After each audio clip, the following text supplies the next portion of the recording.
Assalamu alaikum wa rahmatullah. Tu sais, beaucoup de femmes vivent avec ce qu'on appelle en psychologie un rapport hostile au temps. Le cerveau perçoit le temps comme un danger, comme quelque chose qui manque, comme quelque chose qui menace. Résultat, tu vis dans une espèce d'urgence permanente.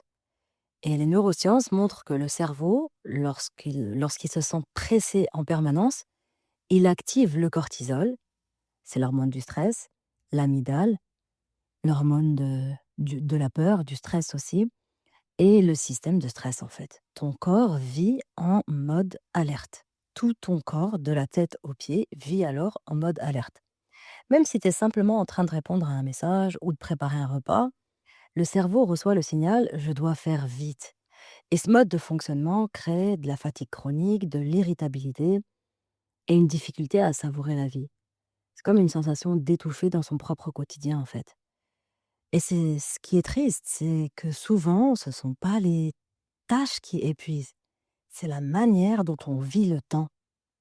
Aujourd'hui, j'aimerais te parler d'une fatigue très particulière. Pas seulement la fatigue du corps, la fatigue de courir. Courir tout le temps, courir derrière les choses à faire, courir derrière les responsabilités, courir derrière le temps. Tu sais de quoi je parle, je pense. Si parfois tu te dis, j'ai pas le temps, je cours toute la journée, il y a toujours quelque chose à faire. Et même quand tu termines une chose, il y en a déjà une autre en fait, et une autre, et une autre. Et à la fin de la journée, tu es épuisé. Mais étrangement, tu as l'impression de rien avoir vécu. Comme si ta vie était devenue une succession de tâches, en fait. Et parfois, même les choses que tu aimes deviennent des choses à faire. La prière, les enfants, le travail, la maison, tout devient compact, pressé, compressé. Comme si la vie était devenue un agenda. Alors aujourd'hui, j'aimerais te dire quelque chose de très simple. Ta course est perdue, est perdue. Parce que le temps n'est pas ton ennemi, le temps est un ingrédient. Subhanallah, Allah subhanahu wa ta'ala parle souvent du temps dans le Coran. Et une sourate entière commence par lui et lui est dédiée dans sourate Al-Asr. Allah dit par le temps. Et ensuite, il dit quelque chose de très profond. L'homme est certes en perdition. Wal asr, innal insana lafi khusr. Les savants expliquent que cette perdition vient souvent d'une chose, c'est gaspiller sa vie dans l'agitation. Pas seulement dans les péchés, dans l'oubli de vivre, l'oubli de se souvenir d'Allah, l'oubli de respirer. Et le prophète alayhi salatu wassalam, avait une relation très différente au temps. Il prenait le temps de parler, d'écouter, de marcher, de sourire, de contempler. Et les compagnons racontaient qu'il parlait lentement et clairement, au point qu'on pouvait compter ses mots, subhanallah. Il était l'homme le plus occupé de l'histoire, et il n'était pas pressé. Tu sais, il y a une illusion moderne, c'est qu'on croit que si on met plus de choses dans la vie sera plus pleine. Et souvent, c'est l'inverse. Plus tu ajoutes de choses, moins il y a de vie dans les choses. Et tout devient rapide, efficace, compact. Tu manges vite, tu pries vite, tu écoutes à moitié, tu regardes ton téléphone, tu penses à la prochaine tâche, et petit à petit, la contemplation disparaît, l'émerveillement disparaît, la tendresse disparaît, la joie simple disparaît.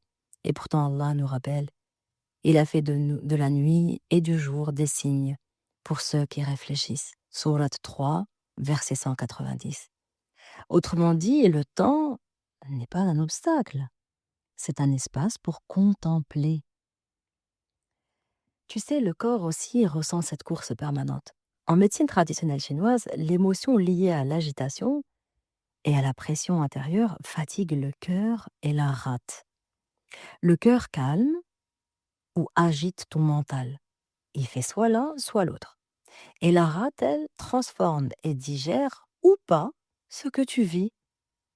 Et quand tu cours tout le temps, ton mental devient dispersé. Et les pensées tournent en boucle, et tu rumines, et tu oublies, et tu te sens vidé. Et ta rate se fatigue. Ce qui peut provoquer une fatigue chronique permanente, une digestion difficile après le repas et de l'anxiété. Tu sais, les médecins chinois disaient, la rate aime la lenteur. Elle aime les repas tranquilles, la stabilité. Subhanallah, le dhikr fait exactement cela. Allah subhanahu wa ta'ala dans sourate Ar-Ra'd, sourate 13, verset 28 nous dit: «N'est-ce pas par le rappel d'Allah que les cœurs se tranquillisent?» Et le dhikr ralentit ton système nerveux, il ramène le cœur dans le présent. Alors, c'est important de pacifier ton rapport au temps. Et ça veut pas dire faire moins ou non, ça veut dire vivre autrement ce que tu fais. Il y a des clés simples. Déjà, dans un premier temps, sortir de la guerre contre le temps. Et dis-toi tout simplement que le temps est ton allié, comme un jardin. Tu peux pas forcer une graine à pousser plus vite. Le temps fait partie de la création.